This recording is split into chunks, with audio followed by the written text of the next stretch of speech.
ہوئی، اللہ معاف کر دے، آپ بھی معاف کر دیں، اب ہم اپنے کسی رہبر کو اکیلا نہیں چھوڑیں گے۔ تم نے رہبروں کو اکیلا چھوڑا ہے، تب حکومتوں کی ہمتیں بڑھتی ہیں، تو وہ کبھی مولانا کلیم صدیقی کو بند کر دیں اور کبھی مفتی سلمان اظہری کو بند کر دیں۔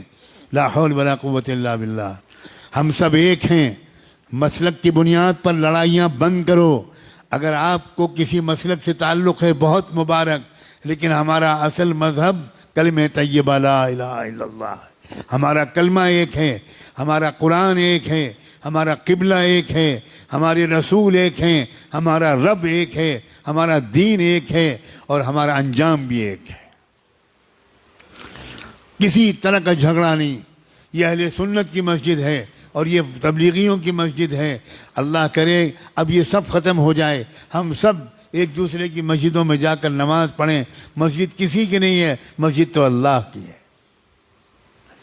گلے مل جاؤ، ایک دوسرے کو دعوتیں کرو، ایک مسلک کے علماء دوسرے مسلک کے علماء کو کی دعوت کریں، دسترخوان بچھائیں، ان کے ہاتھ چومیں، ان سے دعا کی درخواست کریں۔ یاد رکھنا ہر مسلک والوں میں کچھ خوبیاں ہیں، یہ سب مسلک مل کر ایک امت بنے گی۔ اب کب تک یہ مسلک کا ہم لوگ ڈھول پیٹیں گے؟ اب بن جاؤ ایک امت، اس لیے کہ دشمن ایک امت بن گیا۔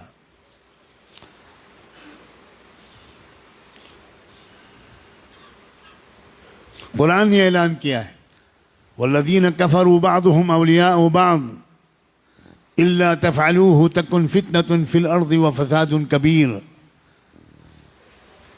کفر کی طاقتیں ایک امت بن گئیں، ایک قوم بن گئیں، ایک جماعت بن گئیں، ایک سنگٹھن بن گئیں، ایک تحریک بن گئیں۔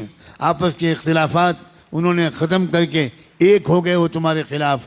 الا تفعلوه تکن فتنة فی الارض وفساد کبیر۔ اگر تم بھی ایک نہیں بنو گے، اگر تم ایک دوسرے کے مددگار نہیں بنو گے، تو یاد رکھنا تمہاری اس بدماشی کی وجہ سے، تمہاری اس بدفعلی کی وجہ سے پوری دنیا میں فی الارض فتنة و فساد کبیر، بہت بڑا فتنہ و فساد پھیلے گا تمہاری پھوٹ کی وجہ سے۔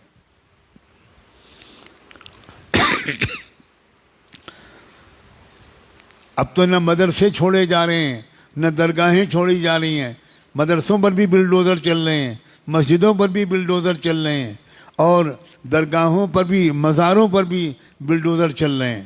واہ واہ واہ واہ۔ اب بھی امت ایک نہیں ہوگی، اب بھی درگاہیں اور مزاریں والے الگ رہیں گے اور مدرسے والے الگ رہیں گے۔ اب تو بھائی خدا کے لیے اب تو ایک ہو جاؤ۔